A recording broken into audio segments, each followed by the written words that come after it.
Татарстан Республикасының Рәшит Уахапов исемендәге Татар мәдәнияте иҗтимагый фонды милли моңны саклап, татар җыры сәнгатендә яңа офыклар ачуны дәвам итә. Әлеге максаттан оештырылган яңа татар җыры конкурсының быел икенчесе игълан ителгән иде. Шушы көннәрдә жюри әгъзалары онлайн һәм офлайн форматларда җыр сайлау белән шөгыльләнә. Яңа җырларны хәбәрчебез Мөршидә Җиһанда тыңлады. Яңа татар җыры конкурсына күчкәнче лирик чигенеш ясап алыйк. Кайчагында җырның җыртыгы юк дип мәзәкләсәк тә, чынбарлыкта сипли алмаслык җыртык җырлар да бар. Идрис Гази фикеренчә, татар эстрада җырларында һаман бер үк тема кабатлана. Бик күп җырлар шаблонлы, баналь сүзләре дә баналь. Әйбет, ул инде әйтегендә ниндидер дин дип, Ходай дип, әйбет, аны бит һәр вакытта да аны ул бит шушындай тема, әйбет. Мин анага бик сак белән карыйм, әйбет. Аны һәр вакытта да кычкырып сәхнәдән җырларга кирәк түгел дип уйлыйм мин менә. Әгәр дә ул теманы алганда, аның мәгънәсе бик тирән булырга тиеш. Бу баналь гына. Бүткән дә ишетәбез аны сүзләр. Без шу хәлдә автоматка әйләнелде. Әйбет, менә Алла бирсә сүзләре, Ходай бирсә, Ходай кушса, алай ярамый. Ул һәр әйткән сүзне ул ният белән әйтеп, ул җырлаганда да ният булырга тиеш. Инде ой күңелдән әйтелергә, шушында ул безнең тамашачыга барып җитә тыңлаучыга. Бу инде бер мәсьәлә. Шул әти-әни турында җырлар, әйбет. Шул кырказлар турында җырлар, әйбет. Шул Косканада да кырказда бүтән тема юк мыни. Алар арасында авылда бар әле. Татарстанның һәр авылына диярлек, кайберләренә хәтта икешәр җыр багышланган.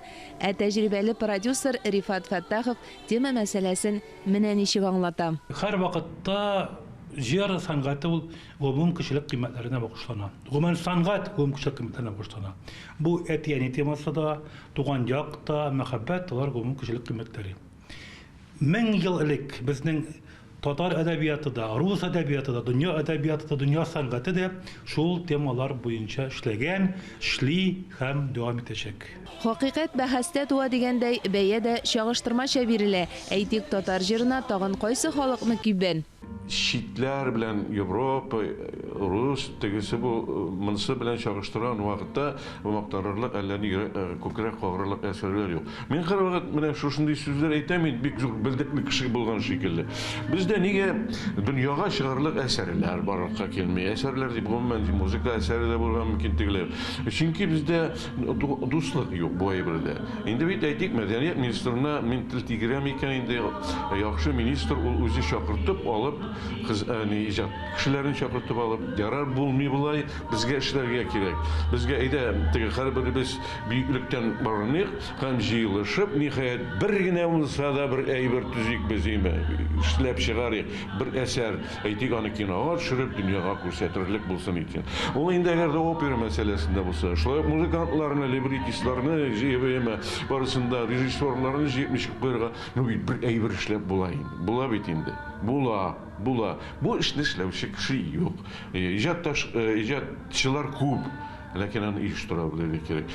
Оештыруны Казанда тавыш яздыру студиясын төзүдән башларга кирәк дип исәпли Рөстәм Сәрвәров. Хәтта Мәскәү җырчылары да монда килеп яздырырлык булсын. Безнең яшьләрне чит илгә, Европага, Америкага укырга җибәргә иде, например, шушы теге саунд продюсерлар, аранжировкалар буенча дөнья күләмендә, дөнья дәрәҗәсендәге студия кирәге, студиялар гомумән юк, профессиональ операторлар да юк, аранжировщиклар да юк дип әйтергә кирәк инде. Егетләр бар, ләкин аларга белем җитми.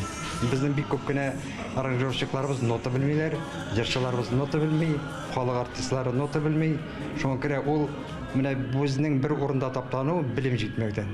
Мәдәният һәм сәнгать белгечләре фикеренчә, татар эстрадасында белем, зәвык җитенкерәмәгән җырчылар шактый.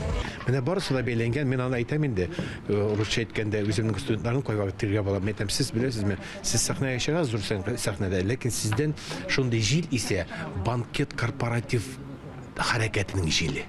Башкару усулына керешкән бер нинди җырчылар юк. Безнең эстрада гомумән аны юк. Ничек итеп менә җыр бар, ничек итеп аны тәкъдим итәргә тамашачыга? Шул турыда уйларга кирәк. Менә бу мәсьәлә гел бийләр чыгалар да бирерләр, әйбәт, семейный подрядлар корып җырлыйлар.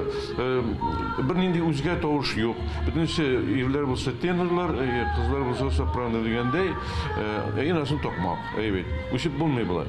Үсәр һәм үстерер өчен Казанда мөмкин мөмкинлек тудырырга тырышалар. Татарстан президенты Рөстәм Миңнеханов ярдәме белән үткәрелгән җыр сәнгатен үстерүгә багышланган проектлар берничә.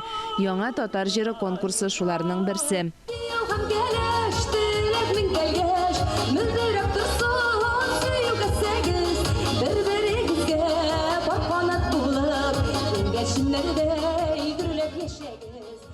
Мин инде үзем шәхсән икенче тапкыр катнашам. Әлбәттә, һәрберебез монда килгәндә өметләр баглап киләбез инде, ләкин минем инде әйтәсем килә, нинди генә нәтиҗә булса да, мин инде алай бик теге зурдан кубып, үпкәләп, ашлап бирә торган кеше түгел. Чөнки әгәр мәсәлән җыр узмаган очракта да, ул бит инде минем җыр язудан туктарга тиеш дигән сүз түгел бит инде. Шуңа күрә ул миңа ничектер тагын да киресенчә яңадан матуррак җырлар иҗат итәргә итәргеч булып тора.